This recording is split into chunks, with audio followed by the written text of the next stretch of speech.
Hello dear students. आज के इस वीडियो में हम क्लास 5th हिंदी के फर्स्ट चैप्टर राग की रस्सी के कुछ प्रश्नोत्तर देखेंगे। ठीक है, चलिए पहला सेक्शन है भोला भाला। तो पहला प्रश्न आपकी पाठ्य पुस्तक का है, तिब्बत के मंत्री अपने बेटे के भोलेपन से चिंतित रहते थे।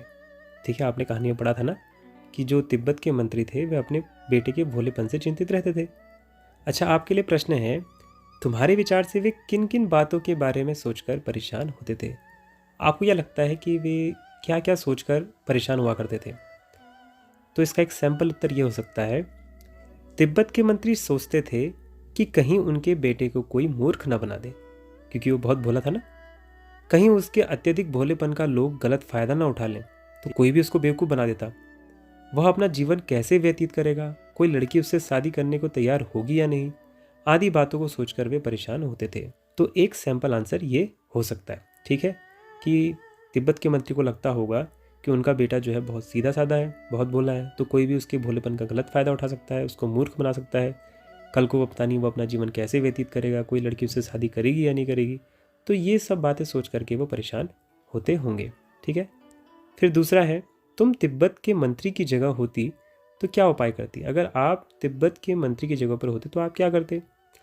तो इसका आंसर हो सकता है, मैं रोज़ उसको अपने पास बिठाकर पढ़ाती लिखाती, उससे सवाल जवाब करती, उसकी परीक्षा लेती और दुनिया के बारे में बताती, यानी कि उसको समझदार बनाने की कोशिश करती।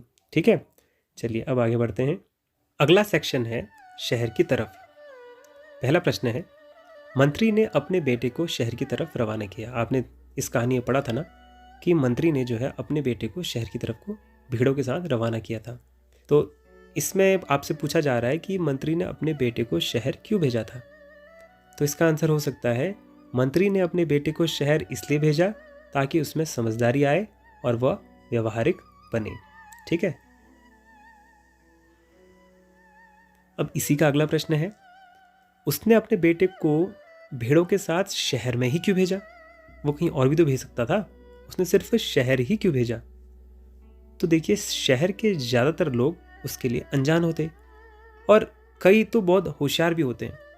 तो ऐसे में उसको बहुत कुछ सीखने को मिल सकता था, क्योंकि वहाँ उसके लिए सब अनजान होता, सब कुछ है ना। तो अगर वो उसको अपने ही गांव में भेजता, ठीक है, तो वहाँ तो उसको सब लोग जानते थे, तो उसकी कोई भी हेल्प कर देता, कोई उसकी मदद कर देता।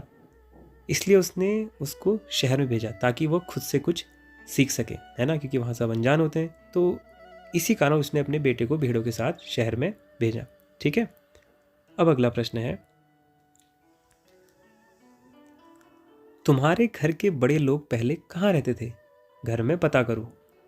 आस पड़ोस में भी किसी ऐसे व्यक्ति के बारे में पता करो कि किसी दूसरी जगह जाकर बस गया हो। उनसे बातचीत करो और जानने की कोशिश करो कि क्या वे अपने निर्णय से खुश हैं। क्यों? एक पुरुष, एक महिला और एक बच्चे से बात करो। यह भी पूछो कि उन्होंने वह जगह क्यों छोड़ दी। तो ये प्रश्न आपके लिए है। आप अपने घर के बड़े लोगों से बात करो कि वो पहले कहाँ रहते थे। पड़ोस में किसी ऐसे व्यक्ति के बारे में पता करो कि जो दूसरी जगह जाकर बस गया हो, और यह जानने की कोशिश करो कि क्या वो अपने निर्णय से खुश हैं या नहीं हैं। ऐसे ही एक पुरुष, एक महिला और एक बच्चे से बात करो। यही पूछो कि उन्होंने वह जगह क्यों छोड़ दी। तो ये आप स्वयं कर सकते हैं, है ना। चलिए अब अगला प्रश्न है, जौ एक तरह का अनाज है जिसे कई तरह से इस्तेमाल किया जाता है। इसकी रोटी बनाई जाती है, सत्तू बनाया जाता है और सूखा भूनकर भी खाया जाता है। अपने घर में और स्कूल में बातचीत करके कुछ और अनाजों के नाम पता करो। ठीक है, तो जैसे जौ एक अनाज है ना, इसकी रोटी बनाई जाती है, इसका सत्तू बनाया जाता है, सूखा भूनकर खाया जाता है।